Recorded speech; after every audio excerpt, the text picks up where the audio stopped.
कहानी सुनाते हुए बताया है कि भगवान माता कौशल्या के सामने एक विशेष रूप में प्रकट हुए। तो माता कौशल्या आश्चर्यचकित हो गई, प्रसन्न हो गई और उनकी प्रशंसा करने लगी। प्रशंसा करते हुए उन्होंने कहा कि हे अनंत, मैं किस प्रकार आपकी प्रशंसा करूं?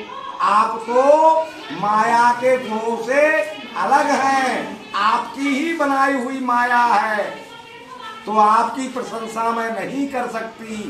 इतनी बात कहते हुए वो उनकी विशेषताओं, हाथ जोड़कर उनकी विशेषताएं बता रही हैं। बोलेंगे हमारे साथ, इस प्रकार विशेषताएं बता रही हैं। करुणा सुख सागर, सब गुण आगर,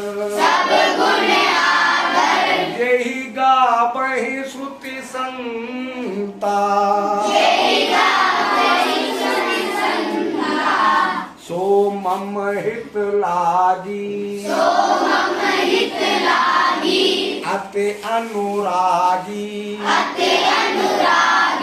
भयउ प्रकट श्रीकंता।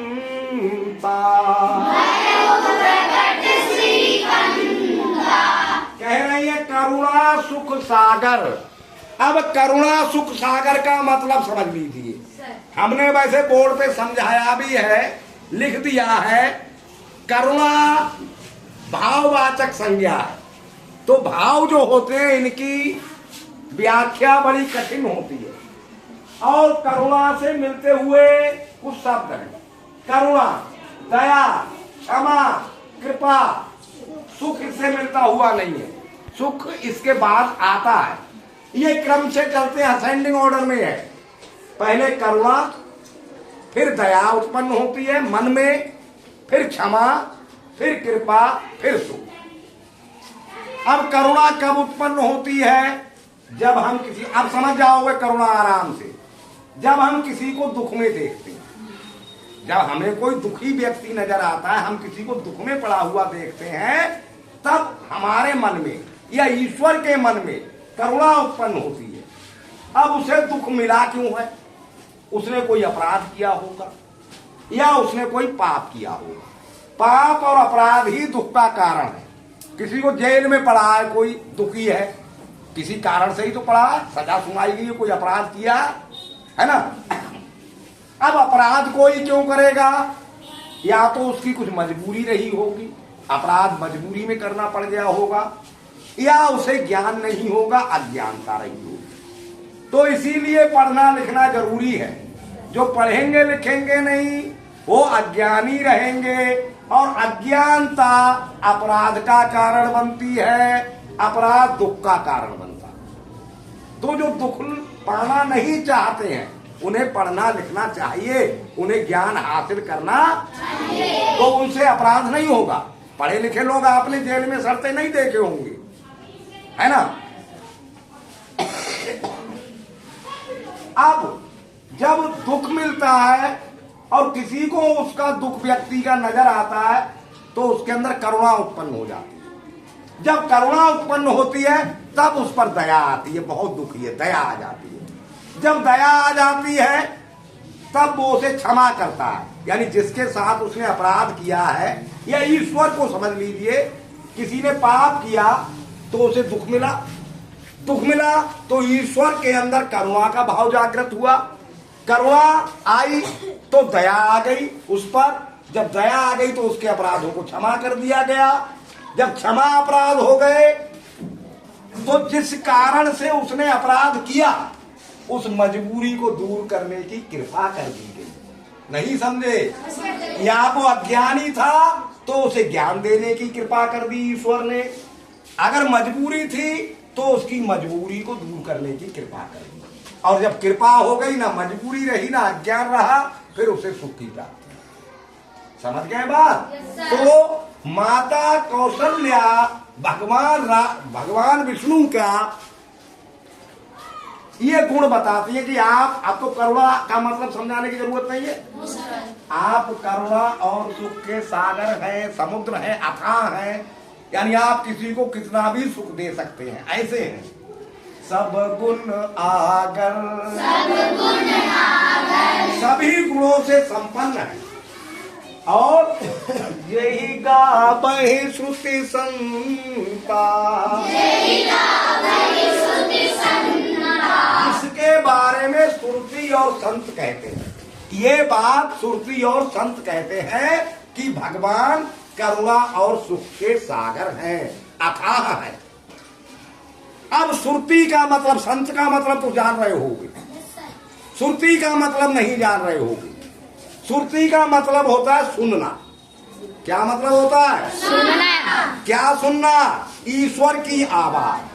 जिसने ईश्वर की आवाज को सुनकर वो आवाज किसी पुस्तक में लिख दी, उस पुस्तक को श्रुति कहा जाता है। नहीं समझे? ईश्वर की आवाज किसी ने सुनी, उस आवाज को उसने जिस पुस्तक में लिखा, उस पुस्तक को श्रुति कहा जाता है। तो वेद और पुराण में ईश्वर की आवाज सुनकर लिखी गई है, तो वेदों को ही ज्यादातर श्रुति का मतलब वेदों से ही निकाला जाता है। अब वेद आपने एसएसटी में पढ़े होंगे, कितने हैं? 4 वेद हैं। इसलिए हमने सबसे पुराना, उससे नया, उससे नया, उससे नया के हिसाब से 4 वेद लिख दिए। अगर नहीं याद हो तो याद कर लेना। सबसे पुराना वेद है ऋग्वेद, उससे नया है यजुर्वेद, यजुर्वेद के बाद सामवेद, सामवेद के बाद अथर्ववेद। ये 4 वेद हैं। इन्हीं 4 वेदों को श्रुति कहा जाता है। तो करुणा सुख सागर, सब गुण आगर, यही गावहि श्रुति संता। अब तो इस लाइन का मतलब समझ में आ गया होगा। सोमम हित लागी, ऐसे प्रभु ने, ऐसे ईश्वर ने मेरे हित के लिए अति अनुराग करने वाले, ऐसे अनुराग माने प्रेम, अति अनुराग करने वाले, अति प्रेम करने वाले ऐसे भगवान ने मेरे हित के लिए मेरे सामने प्रकट हो गए हैं, मेरे सामने प्रकट हुए हैं। तो इससे बड़ा भाग्य मेरा क्या हो सकता है, ऐसे माता कौशल्या कह रही है। अब तो ये लाइन का अर्थ समझ में आ गया दोनों का। तो करुणा सुख सागर, सब गुण आगर, यही गावहि श्रुति संता। सोमम हित लागी, अति अनुरागी,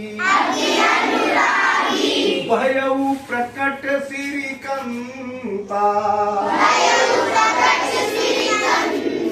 अब चारों वेद के बारे में हमने आपको बता दिया। वेद, अब सबसे पुराना वेद है ऋग्वेद। याद कर लें, ऋग्वेद में 10 मंडल हैं, 10 भागों में बंटता है। पहले ये प्रथम मंडल, द्वितीय मंडल, तृतीय मंडल, दशम मंडल, इस तरह 10 मंडल है। और कुल मिला के 1028 सूक्त है। अग्नि सूक्त, वायु सूक्त, इस तरह से कई सूक्त मिला के 1028 हो जाते हैं, जिनमें सभी देवताओं के बारे में एक एक करके उनके बारे में जो लिखा गया है। और कुल मंत्र है 10,464। इतने मंत्र हैं ऋग्वेद के अंदर। अब मैथमेटिक्स निकाल लेते हैं, इसमें से परसेंटेज सिखा रहे हैं ना, तो एक सवाल परसेंटेज का आप सॉल्व कर दो और पढ़ाई खत्म कर देते हैं आज की। ठीक है। अब टोटल सूक्त है ऋग्वेद में 1028। ओके, है रीड, पढ़े जा चुके हैं। किसी एक आदमी ने पढ़ लिए 257। बताइए कुल सभी सूक्तों का कौन सा पार्ट आदमी ने पढ़ लिया? कौन कौन बता सकता है?